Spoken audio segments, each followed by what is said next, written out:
tema que es muy importante, el de 488,000 mexicanos que perdieron su trabajo durante el mes de mayo. Mi querido Luis Miguel, que obviamente significa que estamos entrando a un problema económico, a una fuerte desaceleración de la economía. El empleo para mí o el mercado laboral es uno de los mejores observatorios o ventanas de observación de la realidad económica. ¿Cierto? Nos dice cuántas personas están contratando, cuántas personas están perdiendo su empleo. También nos habla de los niveles de sueldo. Quiero primero pedirle a la gente que vea el trabajo que hace el INEGI cada mes en la Encuesta Nacional de Ocupación y Empleo. Es un trabajo verdaderamente bueno.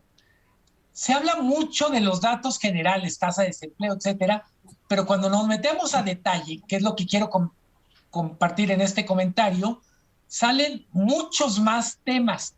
Me explico, tú dabas el primero.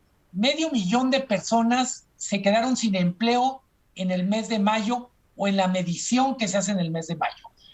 Pero tenemos otros indicadores que también nos da la encuesta. 31,800,000 personas viven de la economía informal. Solo para ponerlo en perspectiva, hay más personas trabajando en la informalidad que en el mercado formal. 31,800,000 contra 25,400,000. Increíble. Para que veamos la dinámica o esta carrera entre formalidad e informalidad, les recuerdo, en mayo de 2020 eran 21 millones de personas en la formalidad y 22 millones en la informalidad.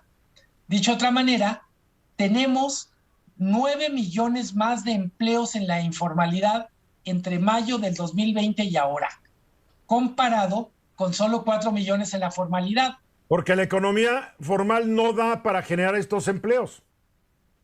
Y en muchos casos es la economía y en otros las reglas del juego. Para muchas personas que seguramente nos están escuchando, tratar de generar empleos formales es una misión imposible para un negocio que apenas empieza, para un negocio que está en un ramo en donde fundamentalmente el gobierno dice quién sobrevive y quién muere.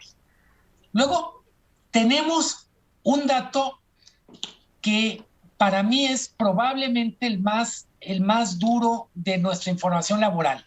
Se llama empleo en condiciones críticas de ocupación.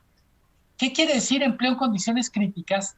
Son personas que están trabajando, no son desempleados, pero declaran que estarían dispuestos a trabajar más horas. Declaran que tienen que trabajar horas de más porque no les alcanza con lo que ganan.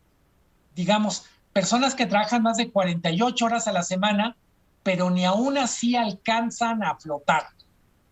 Personas que estarían dispuestas a trabajar más, por ejemplo, que trabajan 15 horas, 18 horas a la semana.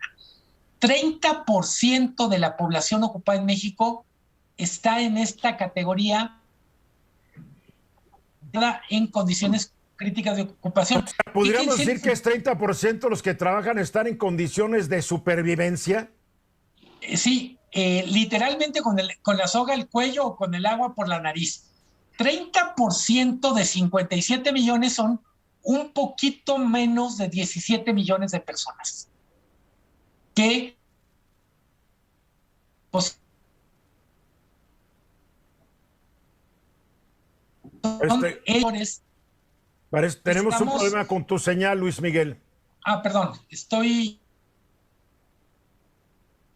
¿Estabas? Y ahí estás de vuelta. Ahí estás de vuelta. En capítulos, en capítulos. Perdón, novela por entregas. 30% son 17 millones de personas.